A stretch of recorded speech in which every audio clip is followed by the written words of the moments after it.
오늘 우리에게 주시는 하나님 말씀은 출애굽기 14장 15절에서 25절입니다. 여호와께서 모세에게 이르시되 너는 어찌하여 내게 부르짖느냐? 이스라엘 자손에게 명령하여 앞으로 나아가게 하고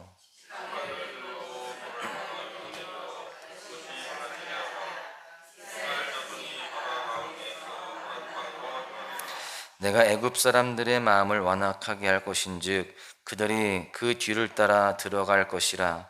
내가 바로와 그의 모든 군대와 그의 병거와 마병으로 말미암아 영광을 얻으리니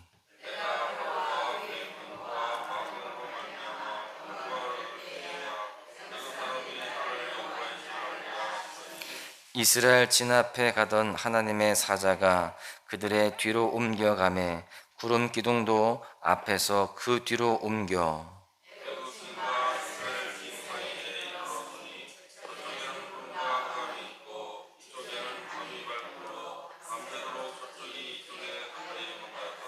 모세가 바다 위로 손을 내밀매 여호와께서 큰 동풍이 밤새도록 바닷물을 물러가게 하시니 물이 갈라져 바다가 마른 땅이 된지라.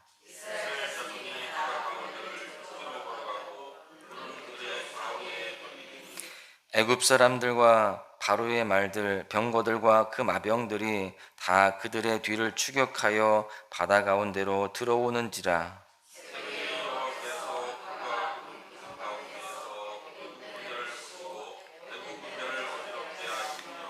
그들의 병거 바퀴를 벗겨서 달리기가 어렵게 하시니 애굽 사람들이 이르되 이스라엘 앞에서 우리가 도망하자. 여호와가 그들을 위하여 싸워 애굽 사람들을 치는도다. 아멘. 성경은요 구원의 책입니다. 구원이라고 한다는 것은 예수님의 그 대속 사역으로 말미암아 죄인된 우리가 의인으로 인정받고 또 그 가운데에 하나님의 백성이 되어진다라는 것을 의미합니다. 또한 동시에 하나님께서 다양한 형태로 우리 삶에서 도움의 손길을 펼쳐주시는 것, 그것도 역시나 구원이라고 이야기합니다. 여러분, 성경은 결국에 하나님께서 사람들을 돕는 구원의 스토리라고 할 수 있습니다. 오늘 본문은 성경에 등장하는 수많은 구원 스토리들 중에서 가장 극적인 사건이라고 할 수 있죠. 극적이다라고 하는 것은 사람의 계획이나 노력, 지혜나 아이디어가 전혀 가미되지 않은 것을 의미합니다. 만약에 사람의 편에서 충분히 예측이 가능하고 또 예상되었던 그런 상황이라고 한다면 그것은 극적이라고 할 수 없습니다. 그것은 일상적이다라고 하겠죠. 여러분, 그런데 하나님의 구원은 대부분 극적입니다. 사람이 전혀 예측할 수 없는 방법으로 하나님이 일하신다라는 것이죠. 하나님이 사용하시는 방법은 그야말로 인간의 상식과 또한 공식을 초월합니다. 보다 나은 방법 정도가 아니에요. 이것은 전례 없는 방법이고 우리가 생각하지도 못했던 방법들입니다. 오늘 본문에 등장하는 하나님의 방법들, 그 기적을 살펴보면서 그 방법이 지금 이 시대를 살아가는 우리에게 어떤 의미를 주는지를 함께 살펴보고자 합니다. 첫 번째는 기적은 하나님께서만 영광 받으시는 방법이다 라는 것입니다. 약 400년 동안 지속되었던 노예 생활을 끝으로 이제 드디어 이스라엘 백성들은요 출애굽의 여정을 시작하게 되었습니다. 출애굽이 이제 된 거예요. 하나님께서는 결국 바로의 그 완고함을 다 꺾으시고 오랜 기간 고통당해 온 그 백성들을 구원의 여정으로 이끌어내신 겁니다. 그런데 그 여정은 결코 호락호락하지 않았어요. 우리가 하나님을 처음 믿고 예배드리고 또 믿음의 그 길을 걸어가는데 많은 사람들이 그런 생각을 하죠. 내가 이렇게 믿음 생활을 시작했으니 이제 내 인생은 하나님이 책임져 주시니까 순풍에 돛단 듯이 모든 일들이 원만하고 좋을 거야. 그런 기대를 갖게 됩니다. 그런데 그 믿음의 여정이 결코 만만치는 않다는 것을 곧 깨닫게 되죠. 지금 마찬가지로 이스라엘 백성들은 그 애굽에서 나와서 지금 그 구원의 여정을 걷고 있는데 호락호락하지 않았습니다. 호기롭게 시작된 출애굽은 처음부터 난관에 부딪히게 되는데 끝이 보이지 않을 만큼 거대한 홍해가 지금 눈앞에 펼쳐지는 것입니다. 그들의 앞길을 막고 있는 거예요.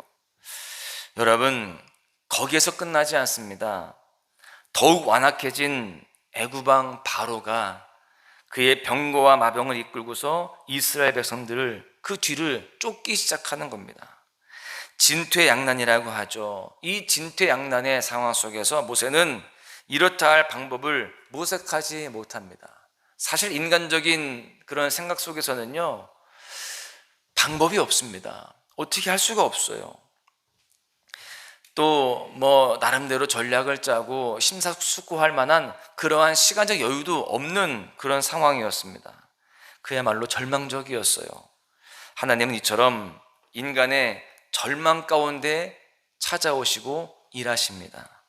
인간의 가능성이 잔존하는 상황 중에서는요, 일하시지 않습니다. 인간의 가능성으로 충분히 해결되니까요.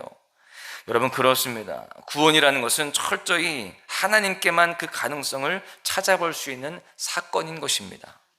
본문에 보니까 여호와께서는 절망 중에 있던 모세를 일으켜 세우시고 그를 홍해 앞으로 인도하십니다.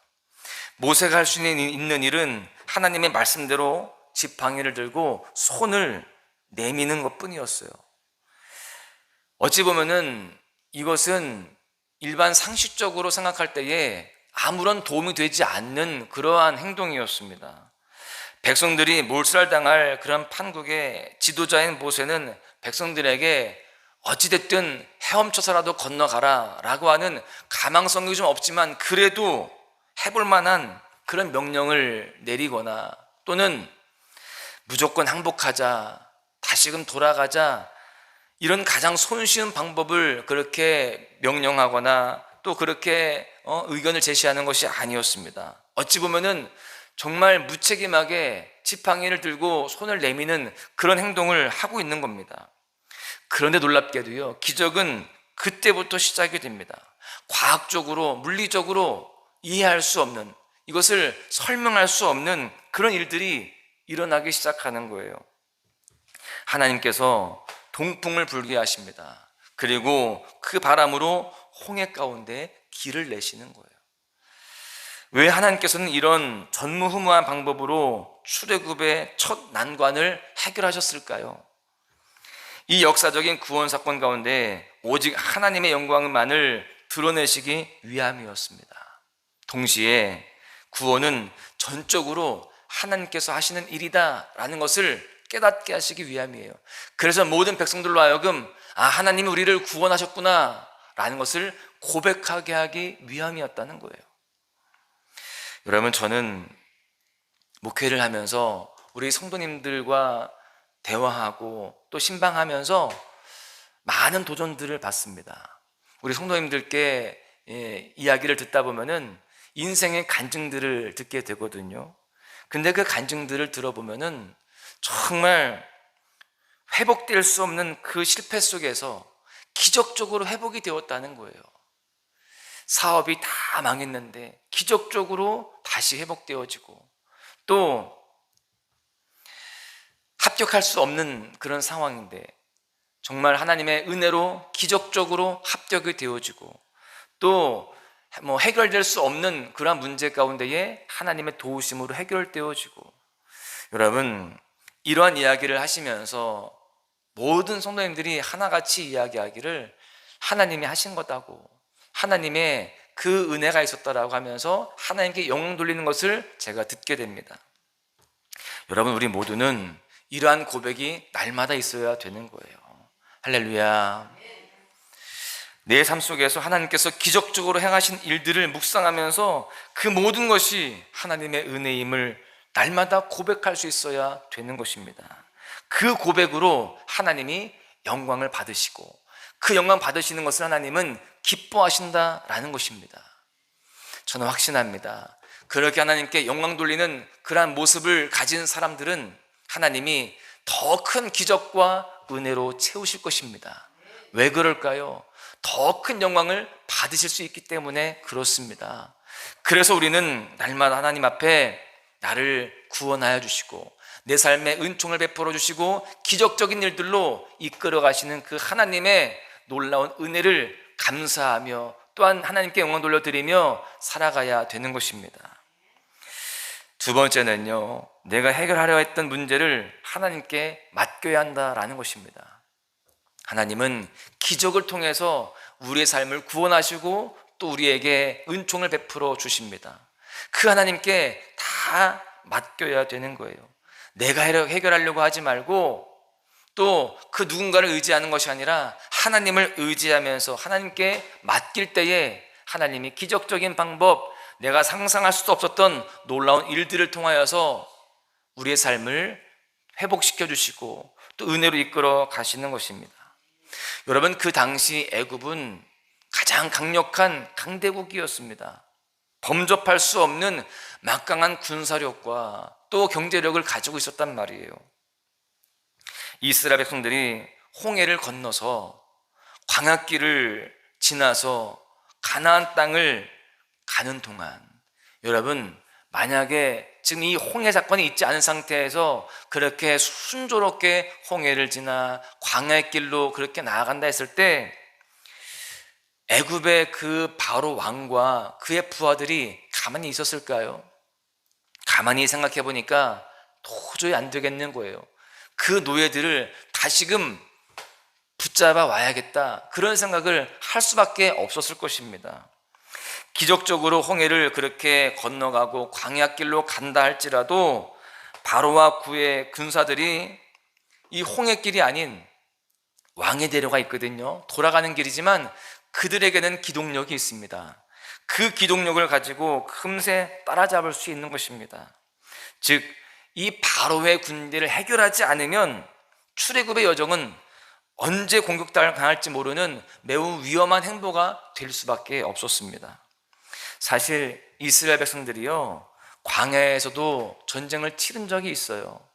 여러분, 그런데 사실 광야와 이 가나안 땅 그 인근에 있는 그 족속들은 사실 해볼 만한 그런 상대였어요. 그런데 애굽 군대는 다릅니다.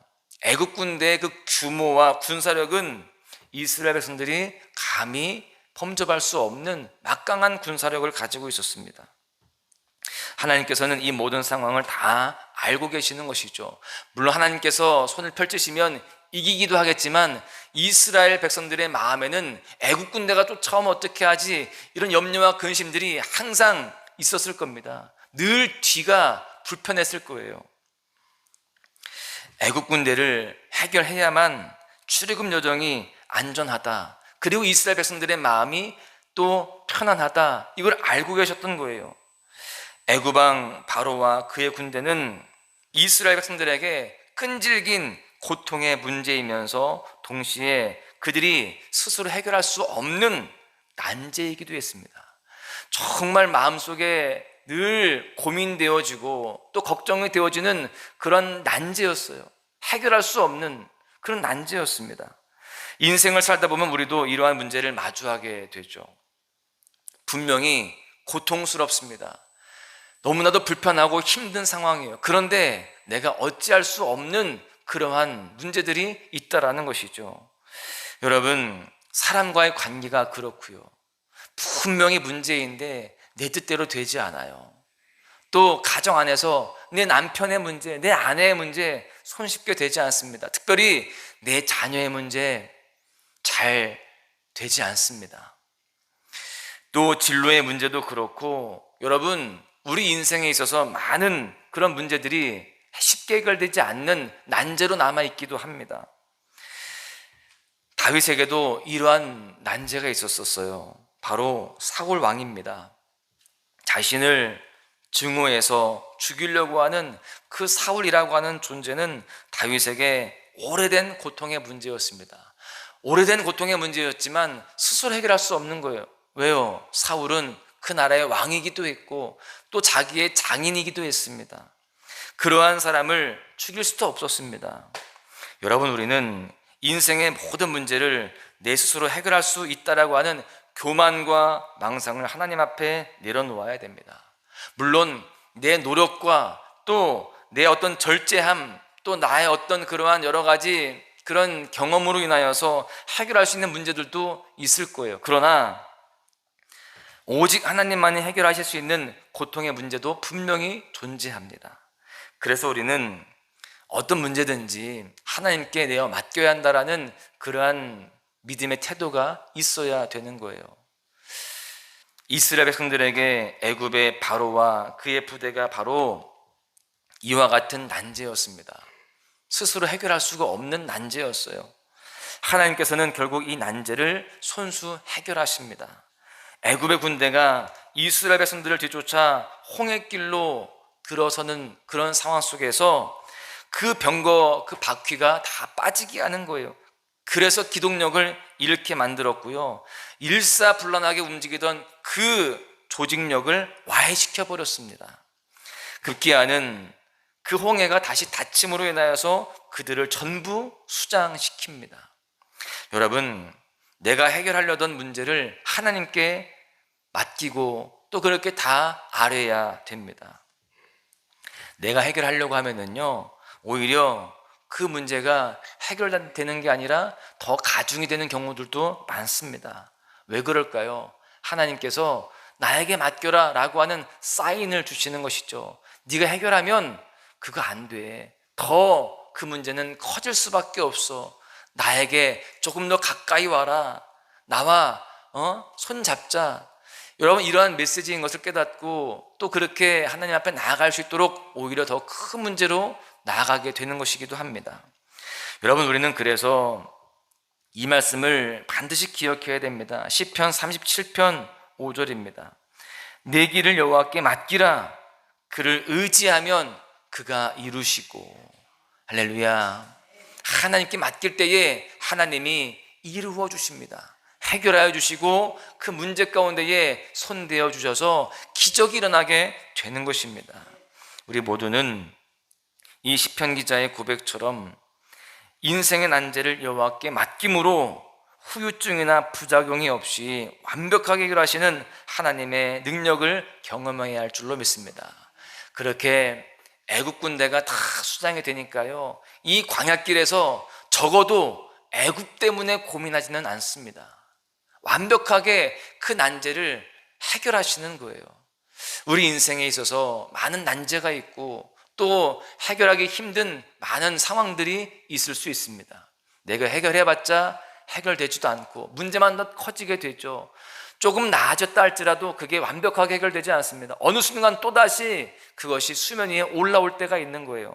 그러나 하나님이 손대어 주시면, 그렇게 맡김으로 인하여서 하나님께서 도와주시면 여러분, 아예 그것이 완벽하게 해결이 되게 되는 것입니다. 하나님께서는 홍해 가운데 길을 내시는 기적을 통하여서 출애굽이라는 구원 역사를 성취하셨습니다. 사람의 방법이 아닌 하나님의 방법, 즉 기적이라는 방법을 사용하신 그 이유가 무엇일까요? 구원이 하나님의 전적인 은혜임을 백성들로 하여금 고백해 하시기 위함이었습니다. 또한 고통의 문제이면서 이스라엘 백성들이 결코 스스로 해결할 수 없는 애굽 군대를 홍해에 수장시키심으로써 삶의 수많은 난제들을 오직 하나님만이 해결하실 수 있음을 우리에게 각인시키시기 위함이었습니다. 여러분, 우리 모두가 오늘 하루를 살아갈 때에도 나의 구원이 오직 하나님의 은혜였음을 다시 한번 고백하고 내 인생의 모든 상황 속에서 그렇게 구원케 하시고 또 삶에 있어서 모든 것들을 해결하시는 주님께 맡겨드리는 삶을 살아가야 할 줄로 믿습니다. 그렇게 맡기는 인생을 통하여서 하나님의 기적을 경험하고 또 하나님의 일하심을 통하여서 더욱더 기쁨과 감사함으로 살아가는 우리 모두가 되어줘야 할 줄로 믿습니다. 오늘 하루도 그런 은혜가 풍성하시기를 주님의 이름으로 간절히 축원합니다.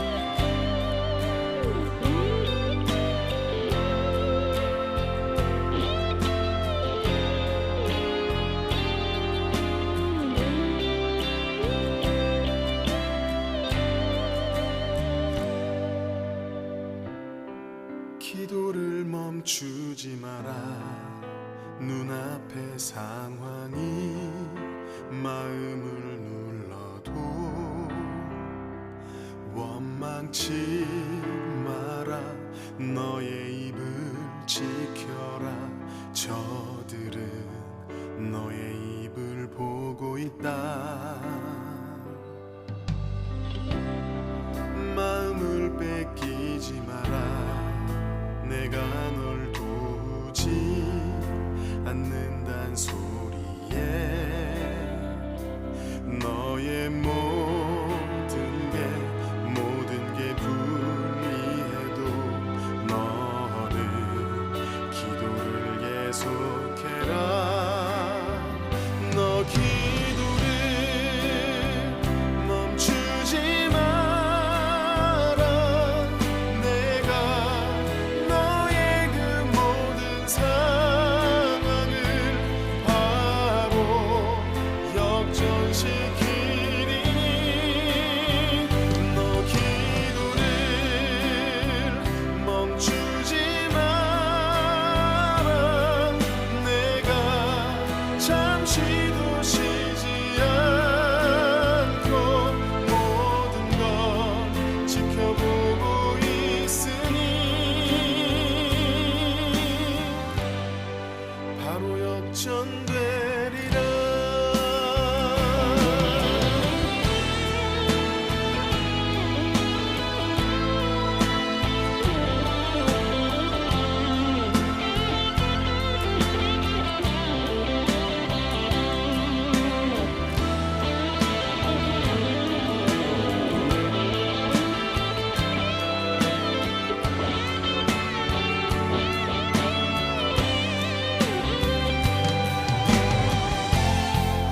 저들의 힘이 너를 압도해도 저들의 힘이 내 숨을 조여도 너는 보리라. 기도의 능력을 내가 역전시키리라.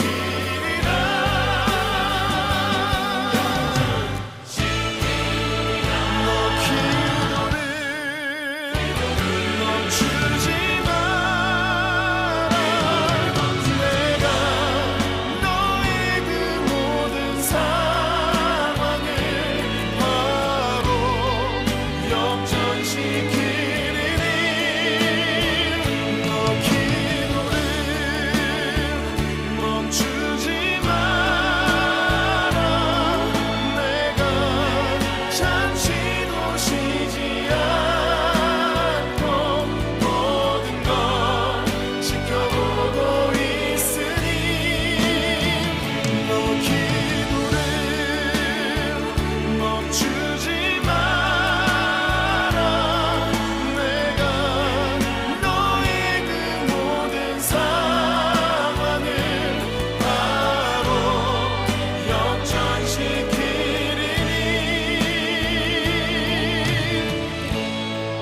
바로 역전되리라. 바로 역전되리라.